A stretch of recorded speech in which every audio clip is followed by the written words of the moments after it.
Petunjuk kasus Vina Cirebon bertambah setelah Polda Jabar menerima 180 telepon. Petunjuk kasus Vina Cirebon bertambah setelah Polda Jawa Barat, Jabar, menerima 180 telepon masuk. Ratusan telepon masuk tersebut setelah Polda Jawa Barat membuka hotline terkait kasus pembunuhan Vina Cirebon dan kekasihnya, Eki. Kasus pembunuhan Vina Cirebon yang terjadi pada 2016 lalu viral lagi setelah kisahnya diangkat dalam film bioskop. Dalam kasus pembunuhan Vina Cirebon ini sudah ada 8 terpidana, terbaru polisi meringkus Peggy Setiawan yang sempat DPO. Kasus Vina Cirebon menjadi perhatian masyarakat luas hingga Polda Jawa Barat membuka hotline. Selama 2 pekan membuka hotline terkait kasus Vina, Polda Jawa Barat telah menerima 180 telepon masuk yang menambah petunjuk dalam melakukan penyidikan.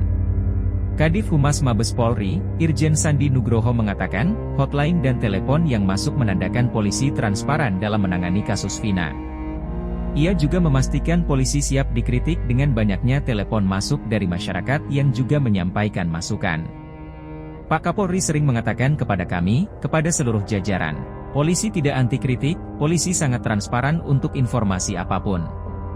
Sebagai bukti, bahwa dalam rangka kasus Peggy ini pun polisi membuka hotline, kata Sandi di program 1 Meja The Forum, Kompas TV, Rabu, 19 Juni 2024. Dengan adanya informasi dari masyarakat, Sandi memastikan pengungkapan kasus Vina didasari bukti kuat, bukan opini. Alhamdulillah sudah ada 180 lebih ada masukan ada saran. Ada banyak hal yang bisa kita dalami untuk bisa kita ungkap bagaimana kasus ini yang sebenarnya supaya terang benderang bukan berdasarkan opini bukan berdasarkan persepsi tapi alat buktilah nanti yang akan melihat, paparnya. Namun ia tidak bisa mengungkap apa saja informasi dari masyarakat yang masuk melalui telepon. Untuk konsumsi penyidikan, jelasnya. Diberitakan sebelumnya, Polda Jabar membuka hotline untuk menerima informasi soal kasus Vina sejak Jumat, 7 Juni 2024, 2 pekan lalu.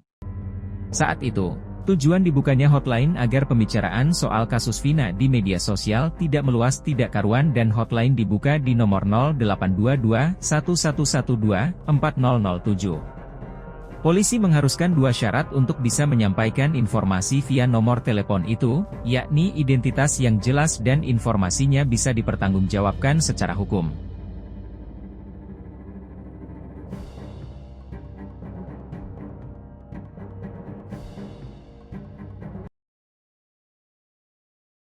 Polri mengungkap foto Peggy Setiawan pada 2016 yang diakini sebagai alat bukti kuat kasus pembunuhan Vina dan Eki di Kabupaten Cirebon.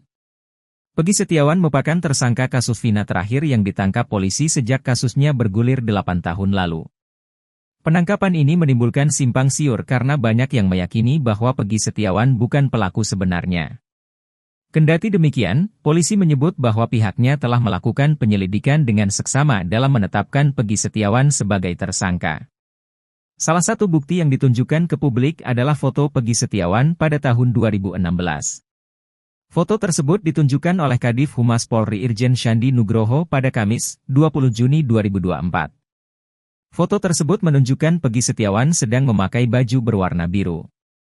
Dalam foto itu, Peggy Setiawan diapit oleh 2 perempuan di sisi kiri dan kanannya.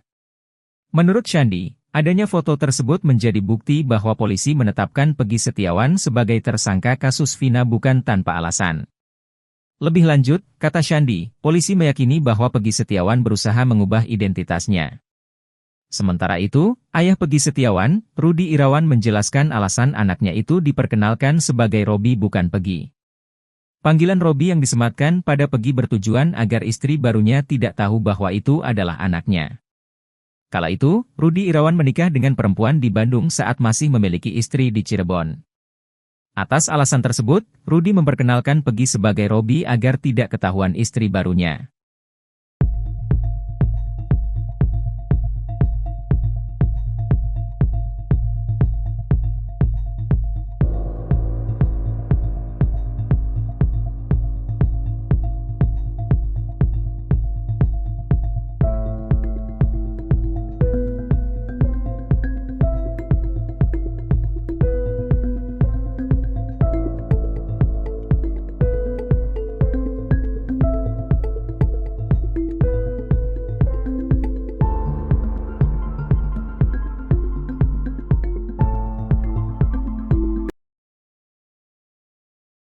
Berkas perkara tahap 1 untuk tersangka Pegi Setiawan alias Perong, telah dilimpahkan penyidik di Treskrimum Polda Jabar ke Kejaksaan Tinggi, Kejati, Jabar. Pelimpahan dilakukan pada Kamis 21 Juni 2024. Penyidik hanya melimpahkan satu berkas tebal berjilid merah. Berkas tersebut diterima oleh petugas Kejati Bagian Pelayanan Terpadu 1 Pintu, PTSP. Dirkrimum Polda Jabar, Kombes Pol Surawan mengatakan, dalam berkas tersebut Pegi dijerat dengan pasal 340. Sementara itu, saat ungkap kasus polisi menjelaskan bahwa tersangka kasus pembunuhan Vina dan Rizky alias Eki di Cirebon pada 2016 itu dijerat Undang-Undang Pasal 340 KUH Pidana Jo Pasal 55 Ayat 1, Pertama KUH Pidana dan Pasal 81 Ayat 1. URI Nomor 35 Tahun 2014 tentang perubahan atas URI Nomor 23 Tahun 2002 tentang perlindungan anak Jo Pasal 55 Ayat 1, Pertama KUH Pidana dengan ancaman pidana mati, seumur hidup dan paling lama 20 tahun 16. Sebelumnya, Jaksa Penuntut Umum, JPU, Kejaksaan Tinggi, Kejati, Jabar, bakal melakukan penelitian selama 2 pekan, terhadap berkas perkara tahap 1 Pegi Setiawan alias Perong yang dilimpahkan Polda Jabar. Menurutnya, dalam perkara ini total ada 6 jaksa penuntut umum yang akan melakukan penelitian terhadap berkas Pegi Setiawan. Setelah dilakukan penelitian, kata dia, jaksa penuntut umum akan menentukan sikap apakah berkas tersebut sudah lengkap atau harus dilengkapi oleh penyidik di Treskrimum Polda Jabar.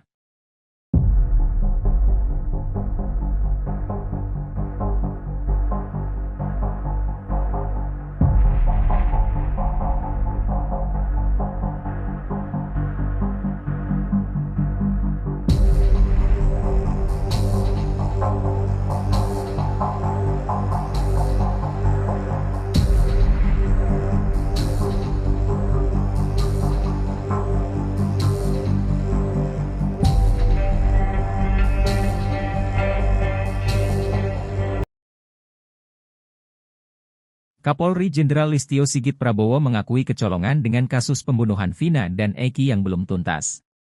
Ia mengatakan seharusnya kasus itu diselesaikan dengan mengedepankan penyelidikan berbasis Scientific Crime Investigation.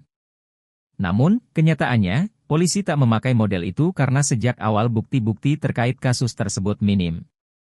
Sejauh ini, bukti yang ada hanya berdasarkan keterangan para saksi. Pada kasus pembunuhan Vina dan Eki, pembuktian awal tidak didukung dengan Scientific Crime Investigation, kata Listio lewat amanatnya yang dibacakan Wakapolri Komjen Agus Andrianto di hadapan wisudawan STIK PTIK, Kamis, 20 Juni 2024.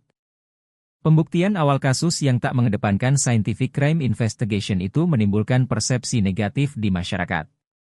Terdakwa mengaku diintimidasi, korban salah tangkap, dan penghapusan 2 DPO yang dianggap tidak profesional, ucapnya.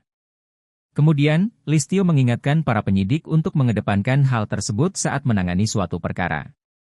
Menjadi penyidik yang profesional dan terhindar dari perbuatan menyimpang, mengedepankan Scientific Crime Investigation, tuturnya.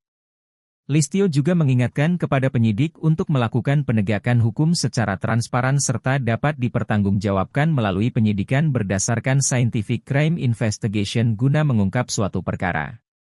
Hindari pengambilan kesimpulan penanganan perkara secara terburu-buru, sebelum seluruh bukti dan fakta lengkap dikumpulkan yang tentunya melibatkan ahli pada bidangnya, terangnya.